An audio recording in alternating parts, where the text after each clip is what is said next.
ನನ್ನ ಹೆಸರು ರಾಜೇಶ್ ಎಲ್ವೈ ಅಂತ DSP ಲೋಕಾಯುಕ್ತ ಆಗಿ ಕೆಲಸ ಮಾಡ್ತಾ ಇದ್ದೀನಿ. ಇವತ್ತು ಇಲ್ಲ ನನ್ನ ಸ್ನೇಹಿತನ ಹುಟ್ಟುಹಬ್ಬ, ಒಂದು 3 ಗಂಟೆ ಕಾಲ ಪರ್ಮಿಷನ್ ಬೇಕು ಅಂತ ಪರ್ಮಿಷನ್ ಲೀವ್ ತಗೊಂಡು ವಿಶ್ ಮಾಡ್ಲಿಕ್ಕೆ ಬಂದೆ. ನನ್ನ ಇಲ್ಲಿ ಕೂಡ್ಸಿದ್ರು. ನನ್ನ ಅವರ ಸ್ನೇಹ ಸುಮಾರು 20 ವರ್ಷದ್ದು, ಫಾರ್ ಲಾಸ್ಟ್ 20 years, 2004ನೇ ಇಸ್ವಿಯಿಂದ ಶುರು ಆದಂತಹ ಜರ್ನಿ. ಈ ಅಪ್ಪನ ಬಗ್ಗೆ ತುಂಬಾ ಖುಷಿ ಏನು ಅಂತಂದ್ರೆ, ಜೀವನದ ವಿವಿಧ ಮಜಲುಗಳಲ್ಲಿ ಜೊತೆಲಿ ಇದೀವಿ, ಆದ್ರೆ is always a born fighter. So boxing ring ಅಲ್ಲಿ ಒಂದು ಮಾತು ಹೇಳ್ತಾರೆ, if somebody falls down with a punch, there is not defeated, but he decides not to get up. ಮತ್ತೆ ಎದ್ದೇಳಕ್ ಪ್ರಯತ್ನ ಮಾಡಲಿ ಅಂದ್ರೆ ಅಲ್ಲಿಗೆ ಸೋತ ಅಂತ. ಆದ್ರೆ ಪ್ರತಿ ಸಲ ಅವ್ರೇನಾದ್ರು ಕೆಳಗ್ ಬಿದ್ರೇನು ಅಂತ ಜನ ಅನ್ಕೋಬಹುದು, ಆದ್ರೆ ಬಿದ್ದಾಗೆಲ್ಲ ಫಿನಿಕ್ಸ್ ತರ ಡಬಲ್ ಎನರ್ಜಿನಲ್ಲಿ ಎದ್ದು ಬಂದಿದ್ದಾರೆ. ಅದು ನಮ್ಗೆ ನಿಮ್ಗೆ ಎಲ್ಲರಿಗೂ ಗೊತ್ತಿದೆ, ದಟ್ ಈಸ್ ವಿಜಿ. ಇನ್ನೊಂದು ಖುಷಿ ವಿಚಾರ ಏನಂತಂದ್ರೆ, ಎಷ್ಟೇ ಸಲ ನಮ್ಮ ಅವರ ಭೇಟಿ ಆದಾಗ he just beat this movie cinema ಅಂದ್ರೆ ಅವರ ಪ್ರತಿ ವರ್ಷನಲ್ಲೂ ಸಿನಿಮಾ ಬಗ್ಗೆ ಬಿಟ್ಟು ಬೇರೆ ಮಾತಾಡಿದ್ದೇ ಕಡಿಮೆ. ಇಲ್ಲ ಯಾರಿಗಾದ್ರೂ ಏನಾದ್ರು ಸಹಾಯ ಮಾಡೋಂಗಿದೆ, ಬ್ರದರ್ ಅದಕ್ಕೆ ಹೆಂಗ್ ಮಾಡ್ಬೋದು, ಯಾವ ತರ ಆಪ್ಷನ್ ಲೀಗಲ್ ಆಗಿ ಏನಿದೆ, ಹೇಗ್ ಮಾಡ್ಬೋದು ಅಂತ.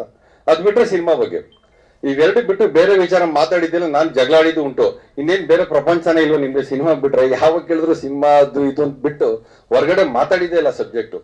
ಸೊ ಹಾಗಾಗಿ ಆಲ್ವೇಸ್ ಐ ಫೀಲ್ ಅವರ ಪ್ರತಿ ವರ್ಷನಲ್ಲೂ ಸಿನಿಮಾ ಬಿಟ್ಟು ಬೇರೆ ಚಿಂತನೆ ಮಾಡೋಕ್ಕೂ ಅವ್ರಿಗೆ ಇಲ್ಲ. ಕನ್ಸೋಲ್ ಬಹುಶಃ ಸಿನಿಮಾನೇ ಕಾಣ್ತಾ ಇರ್ತಾರೆ ಅನ್ಸುತ್ತೆ, ಬೇರೆ ಬರ್ಲಿಕ್ಕೆ ಸಾಧ್ಯ ಇಲ್ಲ. ಹಾಗಾಗಿ ತುಂಬಾ ಸಲ ಹೇಳಿದ್ದು, ಜಗಳಾಡಿದ್ದು ಉಂಟು, ಅವ್ರ ಜೊತೆ ಮನಸ್ತಾಪ ಮಾಡ್ಕೊಂಡಿದ್ದು ಉಂಟು. ಆದ್ರೆ ಅವ್ರ ಹತ್ರ ಕೋಪ ಮಾಡ್ಕೊಳಕ್ ಸಾಧ್ಯ ಆಗಿ ಮಾತು ಬಿಡಕ್ ಆಗೋದೇ ಇಲ್ಲ. ತಕ್ಷಣ ಫೋನ್ ಮಾಡ್ಬಿಟ್ಟು ಹೆಂಗ್ ಮಾತಾಡ್ತಾರೆ ಅಂತಂದ್ರೆ ಎಲ್ಲಾ ಮಾಡ್ತಾ ಹೋಗ್ಬೇಕು, 1 ನಿಮಿಷಕ್ಕೆ ಆ ತರ ನಗಾಡ್ಸ್ಬಿಟ್ಟಿರ್ತಾರೆ.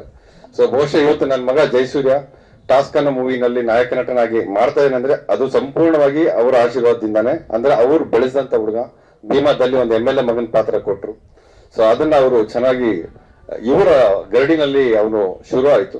ಸೊ ಅದರ ಒಟ್ಟಿಗೆ ಅತಿ ಮುಖ್ಯವಾಗಿ ತುಂಬಾ ಸಹೃದಯ ಅಂತ ಹೇಳಲಿಕ್ಕೆ ಇಷ್ಟಪಡ್ತೀನಿ. ಆ ಸಹೃದಯ ಪ್ರೇಮ ಮತ್ತೆ ಸ್ನೇಹಕ್ಕೆ ಕೊಡೋ ಬೆಲೆ ಇಲ್ಲಿವರೆಗೂ ನಮ್ಮನ್ನ ಇಲ್ಲಿಗೆ ಎಳೆದು ತಂದಿದೆ. ಹಾಗಾಗಿ many happy returns of the day. ಹುಟ್ಟುಹಬ್ಬದ ಶುಭಾಶಯಗಳು. ಹೀಗೆ ಖುಷಿಯಾಗಿತ್ತು. ಅವ್ರು ಹೇಳಿದ್ರು ಹುಟ್ಟಿ ಸಾರ್ಥಕ ಆಗೋಯ್ತು ಗುರು ಅಂತ. ತುಂಬಾ ವರ್ಷದಿಂದ ಅದು ಪ್ರೂವ್ ಮಾಡಿದ್ರೆ ಇನ್ನೊಂದಷ್ಟು ಜನಕ್ಕೆ ಯಶಸ್ವಿಯಾಗಿ ಸಾಕಷ್ಟು ಹೊಸ ಪ್ರತಿಭೆಗಳಿಗೆ ಅವಕಾಶವನ್ನು ಮಾಡಿಕೊಡ್ತಾ ಇದ್ದಾರೆ. ತುಂಬಾ ಜನ ಇವತ್ತು ಬರ್ತಾ ಇದ್ದಾರೆ ಚಿತ್ರರಂಗದಲ್ಲಿ, ತಮ್ಮ ಸಲಗ ಮತ್ತೆ ಭೀಮಾದಲ್ಲಿ. ಅದು ಹಾಗೆ ಕಂಟಿನ್ಯೂ ಆಗಲಿ ಅಂತ ಹೇಳ್ತಾ, ಸದಾ ನಿಮ್ಮನ್ನ ಖುಷಿಯಾಗಿಟ್ಟಿರ್ಲಿ, ನಿಮ್ಮ ಮಗಳು ಯಶಸ್ಸು ಸಿಗ್ಲಿ ಅಂತ ಹೇಳ್ತಾ, ಜಡೇಶ್ ಅವರ ಈ ಚಿತ್ರ ಚೆನ್ನಾಗಾಗ್ಲಿ. ನಮಸ್ಕಾರ. ಜೈ ಹಿಂದ್, ಜೈ ಕನ್ನಡ. Thank you.